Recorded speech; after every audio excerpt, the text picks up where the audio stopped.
Correct. What is growth if not to help the ordinary thrive? On that note, let's learn how and why financial planning is important from Shwetank Sheth. પહેલો તમને સવાલ એ છે કે financial planning કેમ મહત્વપૂર્ણ છે?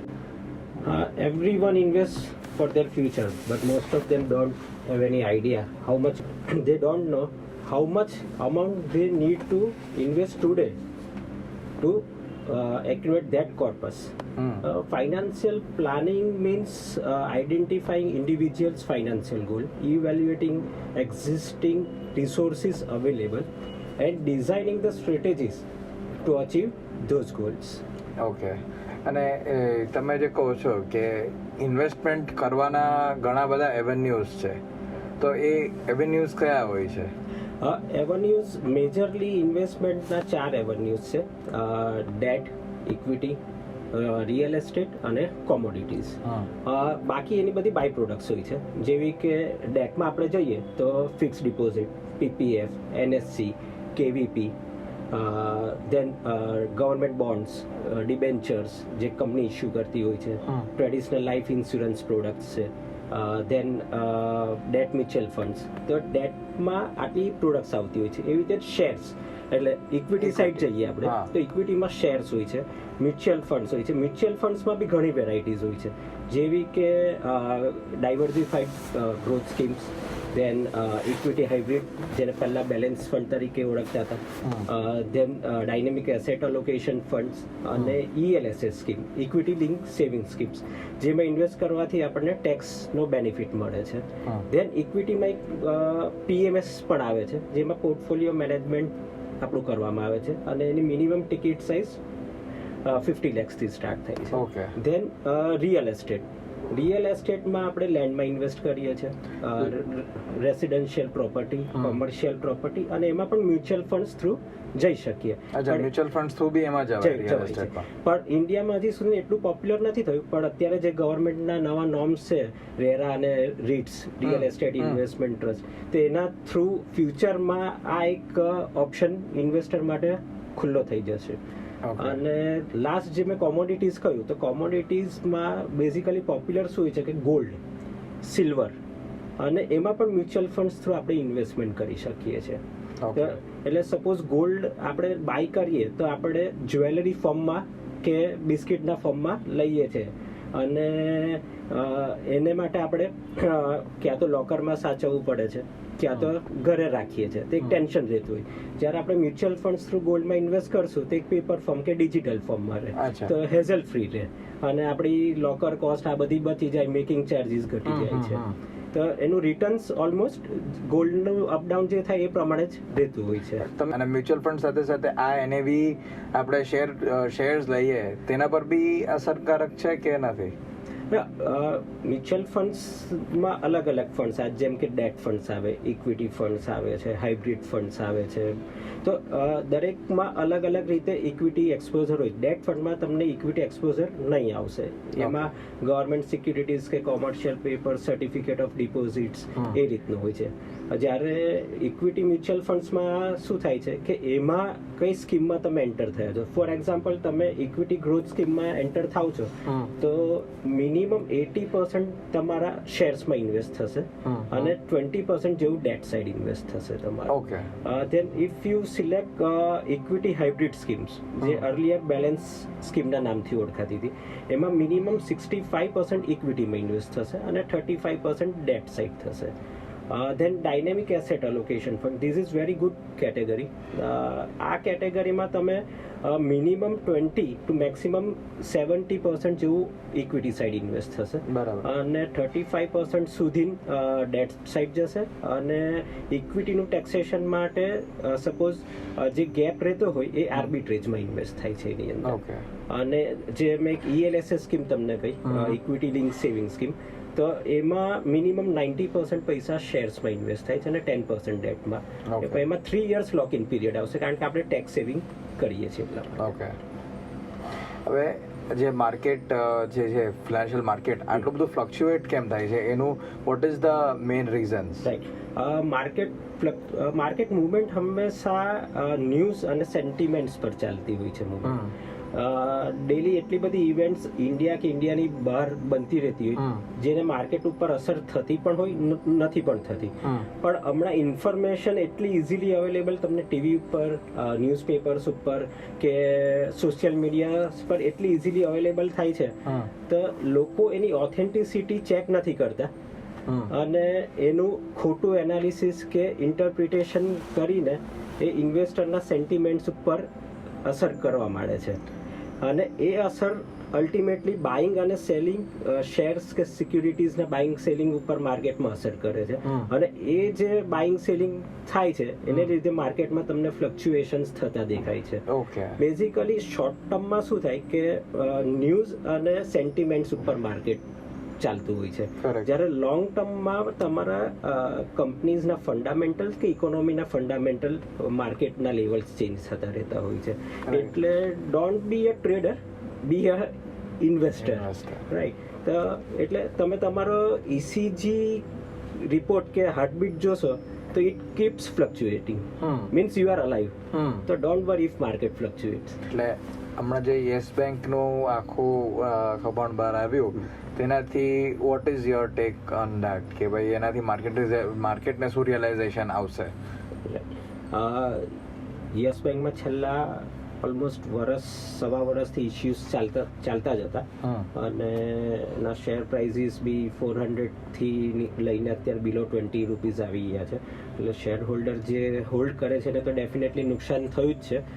પણ RBI એક સ્ટેપ લીધું છે, એસબીઆઈને ઇન્વાઇટ બી કર્યું છે કે આમાં કંઈક સોલ્યુશન લાવે અને એસબીઆઈ કંઈક કેપિટલ અંદર લાવશે અને યસ બેંકને બેઠી કરે એવું અત્યારે લાગી રહ્યું છે. પણ જ્યારે પણ કોઈ મેનેજમેન્ટમાં પ્રોબ્લેમ લાગે કે કોઈક ખરાબ થયાની સ્મેલ આવે તો ડેફિનેટલી શેર હોલ્ડરે અવેર થઈને સ્ટોકમાંથી નીકળી જવું, પુલ આઉટ કરી લેવું જોઈએ. ટ્રુ.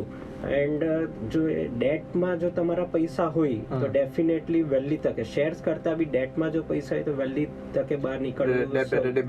ડિબેન્ચર્સ હોય કે તમે એફડીઝ મૂકી હોય તો એમાં પૈસા તૂટવાના વધારે ચાન્સ છે, કારણ કે આપણે સેફટી માટે ડેટ સાઇડ જતા હોઈએ છીએ. ઇક્વિટીમાં તો રિસ્ક હોય છે એવું આપણને ખ્યાલ જ હોય છે, પણ ડેટમાં રિસ્ક હોય છે નોર્મલી એબ્ઝોર્બ કરવાની કેપેસિટી લોકોની નથી હોતી. તો જ્યારે પણ સ્મેલ આવે કે મેનેજમેન્ટમાં કંઈ પુઅર છે કે એનપીએસ વધી રહ્યા છે તો ડેફિનેટલી બોન્ડ્સ, એફડીઝમાંથી પૈસા કાઢી લેવા. What is asset allocation? Right. Asset allocations mean usage of different assets and products in your portfolio, means product mix. Asset allocation plays a very important role in wealth creation process. Selection એનું જે હોય ને, proper selection of asset allocation A depend કરે છે ઇન્વેસ્ટરના goals, risk appetite અને time Horizon પર. Okay. એટલે તમારું કેટલું વેટેજ ઇક્વિટીમાં જવું જોઈએ પોર્ટફોલિયોનું ને કેટલું વેટેજ ડેટ સાઇડ જવું જોઈએ.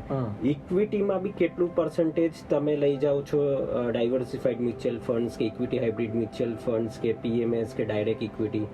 સેમ વે ડેટ સાઇડ તમે જે પોર્શન રાખ્યો છે એમાં ક્યાં ક્યાં રોકશો, એફડીઝમાં, પીપીએફમાં કે બોન્ડ્સમાં, ડેટ મ્યુચ્યુઅલ ફંડ્સમાં. તો એક ડિટેલ ફાઇનાન્શિયલ પ્લાનિંગ પ્રોસેસ છે. તે પ્લાન બનશે, એમાં તમે અને તમારા એડવાઇઝર મળીને એનું એક પ્લાનિંગ બનાવી શકો. બરાબર. એટલે તમે એમ ચૂઝ કરો કે ભાઈ this suppose if I have 10 lakh rupees, I want to distribute those funds into some part into mutual funds, some parts into shares and some part into debentures, some part into commodities. True. And real estate left all over જે હોય તે. True. So that is how as a financial advisor you will give advice. Exactly. That depend on time horizon, risk appetite and goals.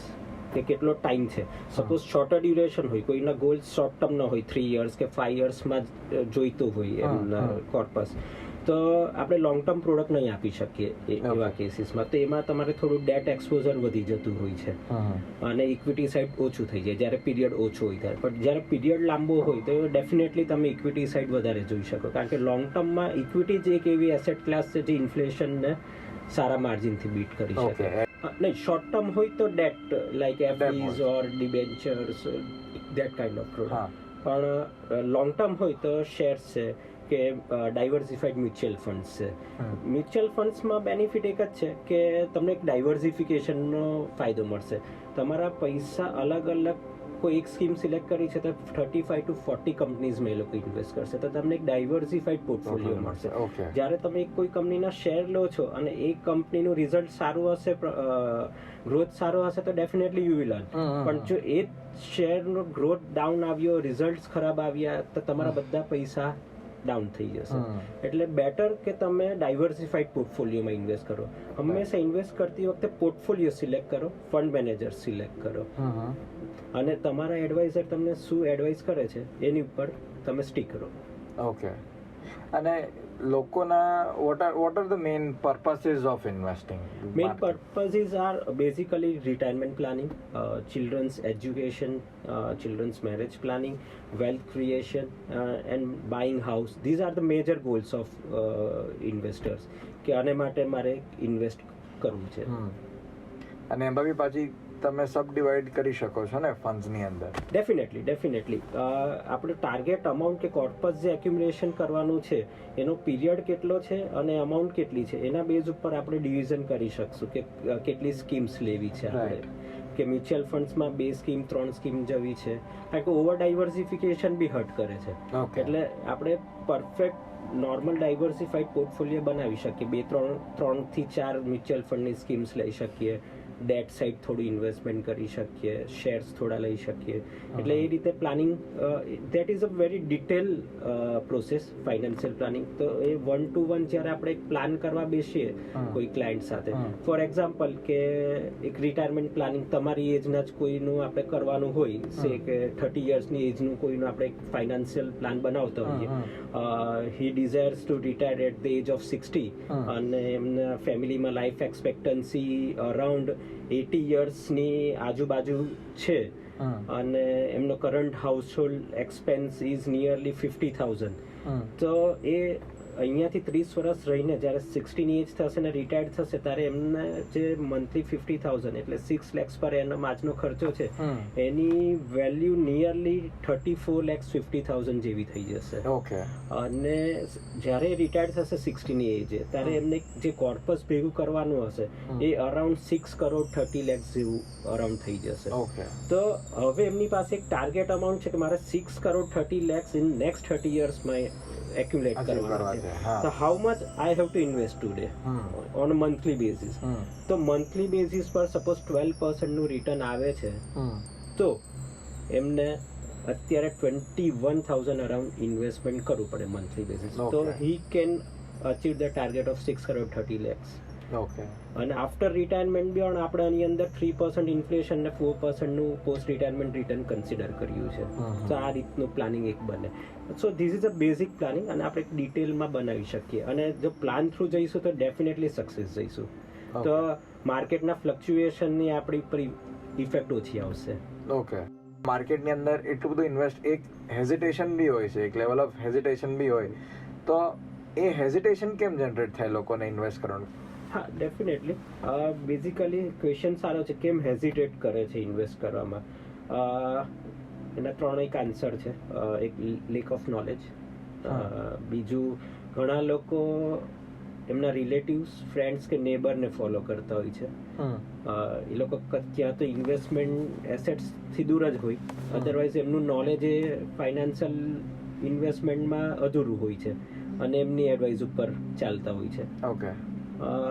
Third, જે એને નથી follow કરતા પણ પોતાના emotions પર કંટ્રોલ નથી કરી શકતા, લાઈક ગ્રીડ એન્ડ ફિયર.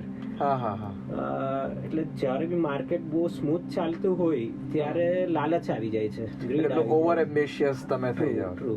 અને બીજી બાજુ એવું છે કે જ્યારે માર્કેટ ડાઉન હોય, વેલ્યુએશન એટ્રેક્ટિવ હોય, પણ આપણે અંદર ડર ઘૂસી ગયો હોય, જેવું કે અત્યારે માહોલ છે કે માર્કેટ વિધિન 7-8 સેશન્સ 7-8 ડેઝમાં ઓલમોસ્ટ 5,000 પોઈન્ટ જેવું કરેક્ટ થઈ ગયું, રાઈટ. તો અત્યારે વેલ્યુએશન્સ આર વેરી એટ્રેક્ટિવ, પણ લોકોમાં એક ડર છે કે આ ટાઈમે ઇન્વેસ્ટ કરીએ બીજા પૈસા તૂટી ગયા છે. એક્ઝેક્ટલી. તો તમે હંમેશા એક કોમ્પિટન્ટ કે કીન ફાઇનાન્શિયલ એડવાઇઝરની સલાહ લો. તો તમારું શું એડવાઇસ, કારણ કે તમે એમ કહો છો કે અત્યારે વેલ્યુએશન સારા છે કંપનીના, પણ માર્કેટ સિનેરિયો સારો નથી, Exactly. તો તમે કઈ રીતના લોકોને એડવાઇસ કરો કે ભાઈ it is actually you should invest in certain stocks or certain mutual funds or certain portfolios? Right. Basically તો રિસ્ક એપેટાઇટ, ટાઈમ હોરાઇઝન અને તમારા ગોલ્સ પ્રમાણે જ પોર્ટફોલિયો આપણે બનાવવાનો હોય છે. પણ એક સક્સેસફુલ ઇન્વેસ્ટર બનવું હોય ને તો બેઝિકલી તમારી પાસે 3 ક્વોલિટી હોવી જોઈએ. એક તો કમિટમેન્ટ, કે લોંગ ટર્મ ઇન્વેસ્ટેડ રહેવાનું એક કમિટમેન્ટ હોવું જોઈએ. એવું નહીં કે આજે ઇન્વેસ્ટ કર્યું ને 6 મહિના, વર્ષ, 2 વર્ષ રહીને તમારા વિચારો બદલાઈ જાય. એટલે કમિટમેન્ટ હોવું જોઈએ કે મારો ગોલ અચીવ થાય ત્યાં સુધી હું ઇન્વેસ્ટેડ રહીશ. સેકન્ડ, એક ડિસિપ્લિન હોવું જોઈએ કે હું એક સિસ્ટમેટિકલી કે કન્સિસ્ટન્ટ મેનરમાં મારો ગોલ અચીવ થાય છે ત્યાં સુધી ઇન્વેસ્ટ કરતો જ રહીશ. ઓકે. And third, patience. આ સૌથી મોટી વસ્તુ છે. પેશન્સ, માર્કેટની વોલેટિલિટીમાં એક ધીરજ રાખીને આપણે આગળ વધતા રહીશું તો જ ગોલ અચીવ થશે. પેશન્સ નહીં રહેશે ને તો ગોલ અચીવ નથી થવાનો. તો આ 3 ક્વોલિટી હશે તો ડેફિનેટલી સક્સેસ જઈશું. અને ચોથું મેં કહ્યું એમ, ગ્રીડ અને emotions like grid and fear. આ ઇમોશન્સ ઉપર કંટ્રોલ રાખશો ને તો ડેફિનેટલી સક્સેસ થઈશું. અને તમારા એડવાઇઝરની એડવાઇસ પર સ્ટીક રહો અને એમની જોડે રિવ્યૂ કરતા રહો પોર્ટફોલિયો ટાઈમ ટુ ટાઈમ, તો તમે ડેફિનેટલી ગોલ્સ અચીવ કરી શકશો. સો આના સાથે અમે શ્વેતાંગ શેઠ સાથે ઇન્ટરવ્યૂ કન્ક્લુડ કરીએ છીએ. એમના જે ટેક અવે પોઈન્ટ્સ છે કે તમે તમારી ગ્રીડ અને ફિયર જે ઇમોશન્સ છે તમારે કંટ્રોલમાં રાખવા અને તમારા ગોલ્સ તમારે હંમેશા આઈડેન્ટિફાઈ કરવા, ને જે બીજા લોકો થ્રુ તમે ઇન્વેસ્ટ કરો એના કરતાં તમારા ફાઇનાન્શિયલ એડવાઇઝરથી તમે એમની એડવાઇસ લઈને ઇન્વેસ્ટ કરશો તો you will always stay with your funds and always make profit. Thank you so much. This is Atman Mehta signing off from WizWorks. So